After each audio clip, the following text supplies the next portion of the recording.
Hello and welcome to the Superintendent's Perspective. My name is Mario Salinas. I am the Superintendent for Edinburgh School District. Today I am joined by Board President Miguel Mike Farias and Central Office Staffer Hugo Liar from the Curriculum and Instruction Department.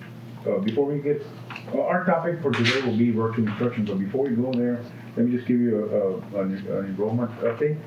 Right now our enrollment is at 31,600 students. So we're slowly we're increasing by about 100 to 150 students per week. I suspect that as the COVID numbers decline, more and more students are choosing to go back on campus. Mm-hmm.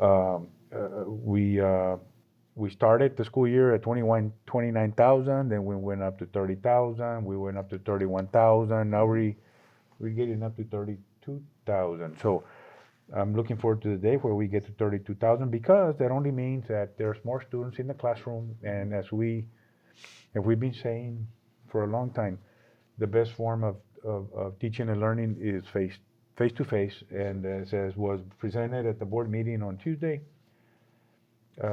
virtual learning is not good for children, socio-emotionally and especially academic-wise. So, getting to 32,000 is a benchmark we want to get to. We want to cross it because that only means that there's more students in the classroom interacting with each other and with teachers, and that is a good thing for our children.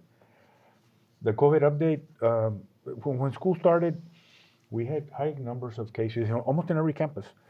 At this point, the number of positive cases on campus has drastically slowed down. We get them here and there, but it's not pervasive like it was at the beginning of the school year. This week we've had about a little under 50 cases district-wide. So that means we're averaging, I don't know, maybe 15 to 16 per day. And that is a low count, and it appears to be slowing down.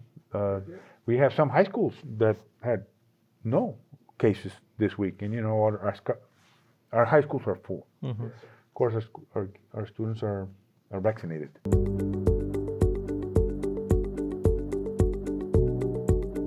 I wanted to start with that, and I'm going to move on to virtual instruction, Senate Bill 15. This week, Hugo Liar, who I have chosen to take a lead in this project. In fact, I've assigned him to be a supervisor of the virtual instruction program for Edinburgh School District. He did an overview to the board and to our community on the status of our virtual program. Mr. Liar, can you tell our community that is listening to our program a basic summary of where we're at with the virtual program? Yes, sir. Thank you for having me on your show. Well, we have a new Senate Bill 15, and a quick overview of the Senate Bill. The Senate Bill gives the school district the option to offer virtual instruction. Okay. School district will receive a full funding for local remote learning, delivered via synchronous, asynchronous, or a combination of both. In this case, ECISD will be offering a virtual synchronous instructions for grades K to 6. The number of students that we can have in our virtual instruction is capped to 10% of the total enrollment. Under Senate Bill 15, school district may receive funding for remote learning provided with a combination of on-campus and, of course, the virtual instruction that we're going to have. For those out there in the community that they don't really know what synchronous and asynchronous instruction is, could you describe it? Yes. So what Edinburgh CISD is going to be offering is 100% synchronous. So therefore, our kids will go into the computer, connect face-to-face via the computer with the teachers for 240 minutes per day. So that's the structure or the design that we have for a virtual school. The day is divided into different sections where the kids will be allowed to have breaks. We have lunchtime. We have independent work time. But that way, they can go through the day in an easier way. Asynchronous instruction is something that is embedded into our instruction because the kids will have that extra time to work on their own on those assignments. But the main focus of our model is a synchronous model where they will have to connect and be face-to-face with the teacher. So the teacher's gonna be teaching, and she's gonna be teaching a lesson synchronously, right? And Yes. then she's gonna allow for the students, let's say, in the middle of, let's say 10 o'clock in the morning, Correct. to work, let's say, for 30 minutes asynchronously, like on their own independent practice? Yes, just like we have in the regular classroom where teacher go over a lesson and gives the students an opportunity to work on their own, write an essay, work out some problems.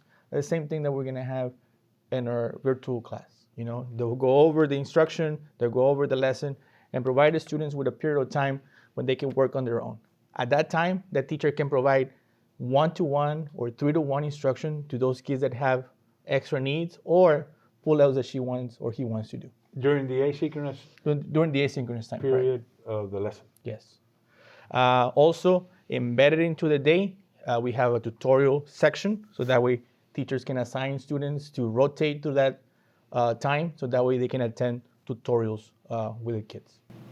Very good. So how many applicants that we have? Okay, so right now we have a total of 401 applicants. By now, we'll be sending the first batch of letters of acceptance and denial. So far, we have go through about all the applications. We're looking at 350 already processed. Okay. So parents are going to start receiving a letter stating that the kids have been approved or denied into the virtual academy. And you mentioned denial. What are the bases as far as the children being denied, and what criteria do they have to meet, and who sets that criteria? So the Senate Bill 15 is very clear on the criteria that is set. The kids that are applying or that will be accepted into the virtual academy must have met 100% of the STAR assessments in the previous year. Okay, they should have passed all the STAR assessments. The students must have earned a C grade or higher in each foundation curriculum course. Therefore, in math, English, science, and social studies, they need to have a 70 or higher. Students must have no more than 10% unexcused absences and no more than 10 absences within a 6-month period. So no more than 10% and no more than 10 absences in the 6-month period. And the students must be enrolled in Edinburgh CISD. So this criteria is set by TEA. It's set by the Senate Bill 15. Okay, very good. Just wanted to explain that to everybody on, we have guidelines that we need to follow. Yes. And the individuals, they spell it out very plainly, and it makes it easy to follow. Correct. So when we receive the application, it goes through a committee of 8 people, central office, staff, principals, and stuff from people from special education. That they review the application, they look at the guidelines, and if they meet their requirements, they're approved, and if they don't, they're denied. Very good. And the reason for that, sir, is, virtual instruction, as we said at the opening, at the opening of this program, we don't believe it's the best form of teaching that there is. It's face-to-face. And if the child is struggling already, we want them to come onto the campus where we can offer more support, and the teacher is there to answer. Well, the good thing about it is if they're denied there, the school's still open for them to come. Correct. Yeah. So Yes. it doesn't deny them from coming into school. Yeah. Just denies them the opportunity to do remote. In the end, we want to keep the child safe, right? But we feel that we don't want the child to fail at home. We want Yes. them to come onto the campuses Mhm. to learn. Now, what grades are we looking at? We're looking at K to 6, kinder through 6th grade. Okay. Notice how after 6th grade, the students qualify for the vaccine. Yes, Therefore, sir. we're staying from kinder all the way to 6th grade. And then also, we had 401 applicants, and as I pointed out in our board meeting, Our threshold is 10%, which is about 31, almost 3,200 kids. So we're barely at 1.25% of the allowance. So we still have a bunch of space for availability, but as far as the response, it's 401 so far that have applied. And so, and our numbers show it where we originally budgeted for 29,000 plus, but we're almost at 32,000. So kids are coming back and face to face, which is by far the best way to educate them. Yes, sir. Again, I went to a meeting earlier this week to Region 1 with other superintendents from the school district, from the county, actually from Cameron County and Hidalgo County. And so one of the slides that they gave us was the number that they used to budget this year, and the number, which is the expected number of children on campus, and they use that number to budget for the school year. We budgeted for 29,000. Yes, sir.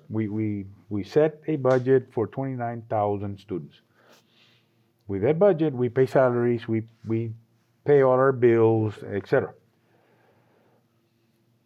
Our enrollment is at 31,000, which is a good thing, Yes, sir. because at the end of the year, if we continue to grow, the state of Texas is going to send us millions of dollars because we Yes, sir. we set our budget for 29. That we send our numbers in for 29,000 students to set our budget, and then TEA is going to pay us for every child that goes over that number, and we're talking millions. Yes, sir. But the point I'm trying to make is 100%, except for me and another superintendent, had overprojected. Really? Yeah, they overprojected, and there was a presenter from TEA there, deputy commissioner for governance there, and they were concerned because in the end of the year, they're going to owe TEA millions of dollars, the other way around. Yeah. Because they projected, let's say, for 22,000 students, and their actual enrollment is at about 18,000 students. Yeah, That's $4,000. You're talking multi-million dollars over the course of a year. And so they were really, really concerned. Only myself and another superintendent were the only ones that were over the projected enrollment. So it's a good thing. We think, our parents we're doing the best to make our parents happy and for our parents to be satisfied with what we offer Very good. our children. Well, it's good planning on your part. Good job by everybody and central administration, and that way we don't have to pay back. If anything, we're going to make additional.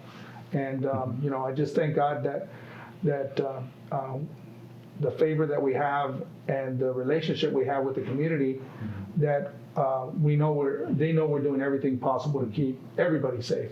So with confidence, they send their kids to school, and that's evident. That's very evident. And if they haven't, we have this option. If they haven't sent their kids, we have this option. I was going to tell you, of these 400 students, there's about 125 that were not enrolled. They were at home, not enrolled because they're afraid of COVID. They're at home. We're not getting any funding. They're not getting any learning. We're not getting any funding. There's another 125 students that go on to our numbers. Yeah, so we'll be hitting 32 sooner than what we thought. We hope so. We We hope so. He's got about 125 students, right, that were not enrolled at all. Wow. Yeah, That makes a big difference. it does over the course of a year. It's significant. That's great. That's good news. So that is good news. How about teacher recruitment? I know that we've been having trouble finding teachers. How is that going for you? By this time, we should be set with the majority of the teachers. We're still looking for more virtual teachers, more virtual instructors. The application is open in our website. They're more than welcome to apply and be part of the virtual academy. Very good. What's the calendar? The calendar follows exactly the same as the school district as far as days. Now, the design of the learning per day, we're looking at a block section for ELA, a little break for the kids, and then a math block, then some asynchronous time for them to work on their own, lunch included in that time, and then science, social studies, and then community circle at the end. The community circle is based on the social emotional part. The calendar, I mean, what, are they gonna follow the same calendar we do? Yes, Because I know we started late. yes, We're week number 7. correct. It's gonna start at the beginning of week number 8. Yep. Right? Or week number 9, Yes. right? As far as- when is it gonna start? So the first day of school is going to be October the 11th, and we're going to Week- follow week this, number 9. Yes, and we're going to follow the same calendar that we were working with the school district. Keep in mind that about 75%, 80% of the kids that are going to be on our virtual academy are already attending school.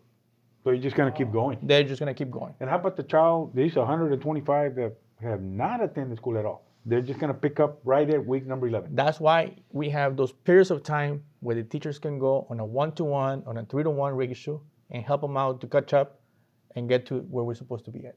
Okay, so that's what you're gonna do, is you're gonna use that extra time for the catch-up. Yes. And throughout the year, catch up so they could be caught up with everybody else that started on week 1. Yes, correct. Okay. Okay, so you're gonna be accepting applications from here to the end of the year, or how's it gonna work? The plan is to stop on October 1st, Okay. our applications, review where we are at, and continue receiving and see how we can accommodate for those. Because I'd imagine we're gonna be getting applications like daily. And we're still getting more guidance from TEA. Every time that we go into a webinar, there's more information and more information. Everything is changing as we speak. And we have a section of questions and answers that we're allowed to send, some questions, and they provide the answers on some of those topics. And the teachers are gonna be teaching from home or from a facility? We have or- a total of 3 locations right now set. So teachers will be teaching from our campuses. They'll have access to our technology, to our resources, to our internet, which is very important. So that way they can go and teach from the campus and, broadcast to the kids. We had flirted with the idea of the teachers teaching from home, Yes. but I mean, after brainstorming, I said it's a lot better they teach from campus. You've got all the resources that a resources. campus has. Correct. You got the bandwidth of that you need to be teaching virtually at school. The system goes down. We have the technical expertise on campus. If there are issues, whatever they may be, either the children at home or there, we have the principal on campus. Mr. Leal is going to be visiting the 3 facilities, offering support. I mean, it's just so much more advantageous Yes. teaching at one of our facilities than teaching from home. We just think it's a good thing, and after rethinking it, we just said it's just much better if we just do that out of our facilities. I'm glad you got together in your think tanks and went through all the different scenarios and you came up with the best option. That's good. That's really good. Thank you. Any other things, Mr. Leal, that you want to add? Well, the application is online. Feel free to submit your application. And again, the ECSD Virtual Schools doors are open. Very good. Very good. Good. This concludes the today's episode of the Superintendent's Perspective. Thank you for joining us. Stay healthy and stay safe.